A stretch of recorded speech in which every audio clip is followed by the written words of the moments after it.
So I was born into a family where I've always known about the climate crisis. I always been lobbying with my mom. I've always known about this. I've gone to many events, and then I started getting more involved myself, and I was older because I started to realize how big this issue was. And in not November, in August of 2018, I decided that I saw Greta Thunberg and I decided that I wanted to start striking and participate in actions in my city. So in November of 2018, I started striking and it's brought me to where I am today. So we hold events every Friday. Some of them are larger than others, but we try to get, well, with COVID, we try to get 10 people there, and we bring art, like parachutes, like playing parachutes, drawings on them, and we try to make it as interactive as possible by having dances to get people involved. And then we, during COVID, have held Zoom events where we did stuff over Zoom with the little reaction buttons and stuff like that. Yeah, so I've been striking for 2 years. So after 2 years, it's really just exciting to see all the planning and everything go into that one event and see everyone get engaged, and afterwards see the media coverage where they show all the things that we did and the public reaction, like comments under um, the media articles. So I just like the end result where we finally get to see everything that we worked on come into one event. I mean, I've gotten some climate deniers or people that don't support us, but you have to expect that when you become a climate activist. So we like to use social media and obviously like reaching out via Twitter and Instagram and even on emails. Originally, I invited my friends, and then it kind of just spreads around. Like some person reads a media article about our event, and they're like, "Oh, well, I kind of want to show up for one of their events and see what it's like," and that's how the movement grows. But with COVID, it's a little hard to let people that we don't know join our group, but we found ways to let people interact with us online and through social media.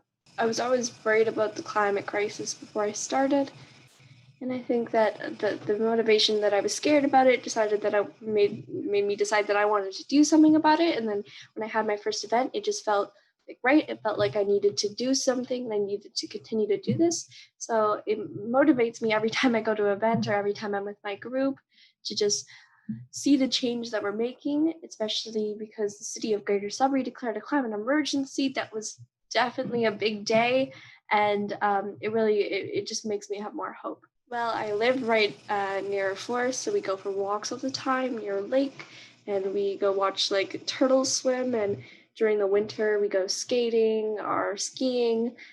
So there's lots of things that I like to do in the nature, but sometimes it's just generally fun to go on a walk and listen to the birds and just realize that this is what we're fighting for. We're fighting for the beautiful things in nature, and that the climate crisis is preventing future generations for experiencing that. Because if we continue to not take action on this, then future generations won't be able to see the nature that we get to enjoy today. I've done many things throughout my years of activism, and there's so many to name. One I always mention is that we got our city of Greater Sudbury to declare a climate emergency. That definitely was a very exciting day because I was nervous following up to it. But then the day happened and our city declared a climate emergency, and they're following up with plans. But there are many other days where we've had events with thousands of people before COVID, obviously. And so, yeah, I think there's a lot of successes that we've had. I just wanted to tell other people who might want to get involved that this is healing to participate in these events, because the climate crisis to a lot of people is scary, but also to take breaks because sometimes it is really stressful. Maybe you get a hate comment and it might be something really small, but sometimes it has an effect on you because when you think deeply, you realize that someone out there doesn't realize how big this problem is. So I think just to take breaks and that it's awesome that you're wanting to join this movement. I want to see governments take action. I want to see adults listening to the experts.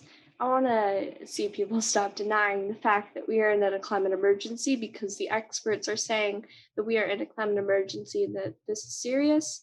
I also want people to respect Indigenous elders and the First Nations that lived here before us. And I think there's a lot of things that I'd like to see from people, but I generally believe that we can do this, and we can go to the right way and protect our environment and protect our world for future generations. When I'm an adult, I will accept everybody and listen to the experts and the scientists, because not a lot of politicians today are listening to the experts and taking action on that. And I would take action on what the experts say and listen to what the people who've been studying this for a long time of a lot of their life say.